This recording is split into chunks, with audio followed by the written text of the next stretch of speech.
আশা করি তোমরা সবাই ভালো আছো। আজকে হলো শুক্রবারের ব্লগ। এদিকে ইনভার্টারের লাইনটা নেই, এদিকে তাই জন্য ওদিকের লাইনটা টেবিলের ওপর, ডাইনিং টেবিলের ওপর আছে, তাই ওখানে সুইচটা দিয়ে দিলাম। তোমরা সবাই কেমন আছো? আশা করি ভালো আছো। দেখতে থাকো আজকের ব্লগ শুরু থেকে শেষ পর্যন্ত, একদম কোনো স্কিপ না করে। রান্নাবান্না অনেকটাই হয়ে এসছে, প্রায় ঘড়ি কাটা 8টা বাজে, একটু দেরিতেই শুরু করলাম। আজ আমি অনেকটাই ভালো আছি, তোমাদের ভালোবাসা আশীর্বাদ নিয়ে। তো দেখতে থাকো, আমার সাথে থাকো, কেমন লাগে অবশ্যই জানিও। আসলে জানো তো বন্ধুরা, গতকালে আমি হঠাৎ করে একটু অসুস্থ হয়ে পড়েছিলাম, কিন্তু আজ আমি অনেকটাই ঠিক আছি। তাই বলি, হঠাৎ হঠাৎ কখন যে মানুষের কি হয় কেউ জানে না। তাই যতক্ষণ নিঃশ্বাস থাকে ততক্ষণ আমাদের প্রাণটাকে বাঁচিয়ে রাখার জন্য আমরা কত কিছু করি, তাই না? তেমনি গাছগুলোরও কিন্তু প্রাণটা বাঁচিয়ে রাখার দায়িত্ব আমাদেরই, ঠিক না বলো? সমস্ত কিছু, পরিবারের বলো, বাইরের বলো, ঘরের বলো, সবার প্রতি সবার একটা দায়িত্ব থেকেই যায়, তাই না বলো? হঠাৎ করে কখনকার কি হয় কেউ জানে না। তাই চলো না, যেটুকু টাইম আমরা আছি এই পৃথিবীতে, আমাদের মধ্যে একটা অটুট বন্ধন তৈরি করি, ভালোবাসার সম্পর্ক তৈরি করি একে অপরের সাথে, যেখানে থাকবে না কোনো ঘৃণা, থাকবে না কোনো চাওয়া পাওয়া, কে এলো কে গেল তার কোনো হিসাব থাকবে না। হয় কি সেটা বলো? হয় না। আজ আর মানুষ পাওয়াই যায় না সেরকম। কিন্তু চেষ্টা করে ক্ষতি কী? চেষ্টা করতে ক্ষতি কী, তাই না? চেষ্টা তো করাই যায় বলো। আজকালকার দিনে আগেকার সেই আন্তরিকতা নেই, কোথায় যেন হারিয়ে গেছে সব। প্রতিবেশী বলেও কেউ যেন সেরকমভাবে এগিয়ে আসে না। এক কথা, কেউ কারোর ভালোটা যেন সেই নজরে দেখতেই পারে না। হারিয়ে গেছে সমস্ত কিছু, বিলুপ্ত হয়ে গেছে। কারণ আমার এখানে আসা 18 বছর হয়ে গেল দেখতে দেখতে। 18 বছরের অভিজ্ঞতায় এই কথাটা বলছি। তখন আমার শাশুড়ি মাও ছিলেন, তিনি তো এই 21 সালে গত হলেন, কিন্তু উনি থাকতে থাকতেও দিন যত গেল ততই যেন দেখলাম যে যার তার আশেপাশের কথা বলছি। কেউ কারোর জন্য সময়ও রাখে না, খোঁজও নেয় না। কিন্তু আমি যখন প্রথম এসেছি তখন কিন্তু আমি দেখেছি যে দিনের একটা সময় হলেও আমার শাশুড়ি মায়ের কাছে, মায়ের বয়সী যারা তারা আসতেন, গল্প করতেন। কিন্তু তারপরে পরে দেখছি যে না, তারা তো আর আসছে না। সময়ের সাথে সাথে তাল মিলিয়ে কোথায় যেন সেগুলো হারিয়ে যায়।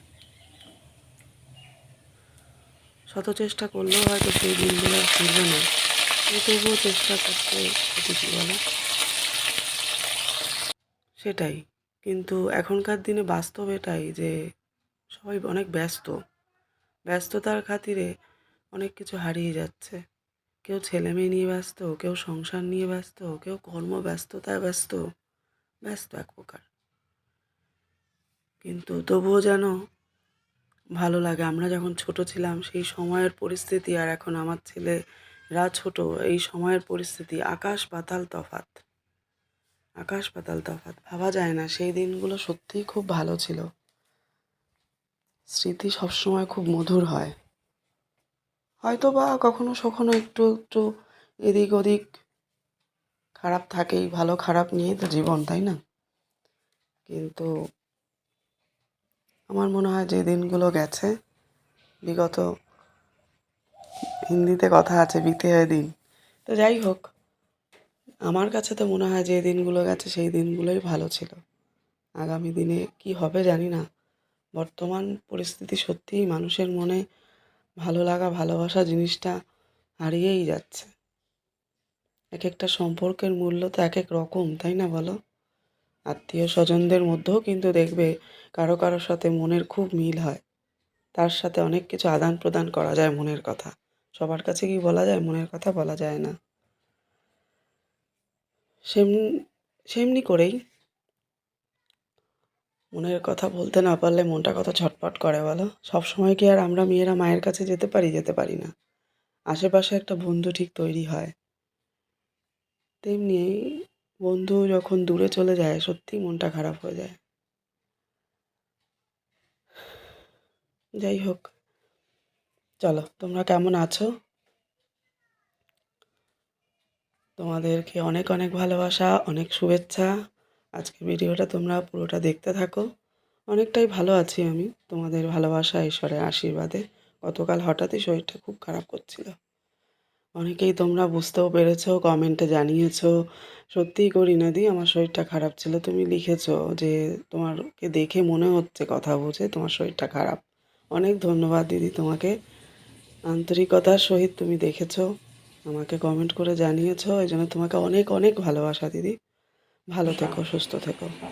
এমনি করে মৌসুমি দিদি ভাই, শুক্লা দিদি ভাই, তারপরে এজি ক্রিয়েটার, এরকম অনেকে আছো, কমেন্ট করো প্রত্যেক দিন, খুব ভালো লাগে। রীতা দি, তারপরে ভ্যারাইটিস, দীপা ভ্যারাইটিস, এরকম প্রত্যেকের চ্যানেলেই প্রত্যেক দিন কমেন্ট করো। সে কমেন্ট যেরকমই করো না কেন, প্রত্যেকেই তোমার ভিডিও দেখো, এটাই আমার কাছে অনেক। ভিডিও রিলেটেড কমেন্ট নাই বা হতে পারে। বেরিয়ে পড়লাম রেডি হয়ে, আজকে গতকাল তো করে আসতে পারিনি। দেখো গ্রামের দৃশ্য, আজকে টোটোটা পেয়ে গেছি বাড়ির কাছ থেকেই একদম। চলো ফিরে এসছি, বিকেলে চা তো খেতে হবে। ঘড়ির কাঁটায় 4টে বাজে। দাদাভাই আবার কি নিয়ে এসছে চা দিয়ে খাওয়ার জন্য, দেখো। চলো, চা তো হয়ে গেল। চা খেলে কিন্তু বিশাল একটা এনার্জি। যদিও আমি খুব বেশি চা কিন্তু খাই না, আমি কাপের অনেক নিচে আমি চা নিই, জানো তো। আজকে একদম হালকা রান্না করেছি। শরীর তো বেশি বলছে না, ওই যে বললাম, শরীর যখন যেরকম তখন সেরকমই করি, যেহেতু একার সংসার। আর রাতের দিকে জানো তো, সারাদিনের যেটুকু কাজ আমি করে নিই, কাচাকুচির দিকটা অনেকটাই দাদাভাই দেখে। আর রাতের দিকের যত বাসন হয় বেশিরভাগটাই কিন্তু আমাকে দাদাভাই হেল্প করে দেয় রাতের দিকে। আর কিছুটা ততক্ষণ আমি খাবার দাবার যেটুকু থাকে ফ্রিজে ভরে দিই, অভিনব খেতে থাকে। লাস্টেরটুকু আমি করে নিই, কিন্তু বেশিরভাগটাই দাদাভাই ক্লিন করে দেয়। এইভাবেই ভাগ বাটোয়ারা করে চলতে থাকে, আর সেটাই তোমাদের সামনে তুলে ধরা। একদিন দেখাও রাতের রুটিন আমরা কি করি। আসলে ভিডিও অনেক বড় হয়ে যায় বলেই দেখানো হয় না। Good evening, good evening. আমরা এখন দুজনে বসে গেছি সিঙ্গারা চা খেতে আর গল্প করতে। এক্ষুনি দাদাভাই আবার বেরিয়েও যাবে। আর অভিনব তো পড়তে গেছে, ও চলে আসবে 5টার মধ্যে আজকে। তারপর আবার একটু বাজারে যাব, এই যে রেডি হয়ে নিলাম, বাজারে যাব এখন। চলো, অল্প কিছু কেনাকাটা আছে, বিশেষ কিছু আজকে কেনাকাটা নেই, সবজি রয়েছে। ওই একটু মাছ টাছ আনবো, কারণ হাটবার ছাড়া ওই যে বলেছি ভালো মাছ পাওয়া যায় না। চলো দেখতে থাকো, সাথে থাকো, কতটুকু শেয়ার করতে পারি তোমাদের সাথে। চলো, কারণ একটু দেরি করছি, কি অভিনব এসব পৌঁছাবে ওখানটায়, ওকে নিয়েই একেবারে বাজারটায় ঢুকবো, ওই কারণেই একটু দেরি করছিলাম। চলে এলাম বাজারে, এই একটু বেগুন নিলাম, শীতকালে তো বেগুন পোড়া খেতে খুব ভালো লাগে। এই দেখো, মাছ বাজার, সবজি বাজার, খুব বেশি বড় না হলেও মোটামুটি সব কিছু পাওয়া যায় হাটবারের দিন, বুঝেছ। এখন দেখছি দিন মানে যত শীতটা আসছে তত সবজিতে ভরে উঠছে বাজার। দামও এখন অনেকটা একটু কমে এসছে, যেহেতু এখন পাওয়া যাচ্ছে র্যান্ডামসে, ওই জন্যই। চলো, কেমন লাগলো আমাদের বাজার কমেন্ট করে জানিও। মাছ বাজারটা আজকে দেখছি খুব বেশি লোক বসেনি, কিন্তু বসেছে তবুও। এই দাদার থেকেই নিচ্ছিলাম, দাদা মাছটা কেটে দিচ্ছে। আমি অবশ্য মাছটা সবসময় কাটিয়েই আনি, জানো তো, কারণ বাড়িতে এসে কাটাকুটির ঝামেলা কোনো দিনই নিই না, কারণ আমার শ্বশুরমশাই থাকতো মাছ কাটিয়ে আনতেন। তো সেটাই এখনও আছে, আর যাদের কাছ থেকে নিই এত পরিচিত, অন্য জায়গার থেকে নিলেও তারা কেটে দেয়। চলো বন্ধুরা, অনেক টাইম পর আবার তোমাদের সামনে এলাম, কাজে ব্যস্ত ছিলাম, ভালোবাসার সম্পর্ক তৈরি হয়ে যায়, যার জন্য তারা নিজেরাই বলে আজকে বৌদি ভালো নেই, বৌমা আজকে ভালো নেই, অন্য জায়গা থেকে নাও।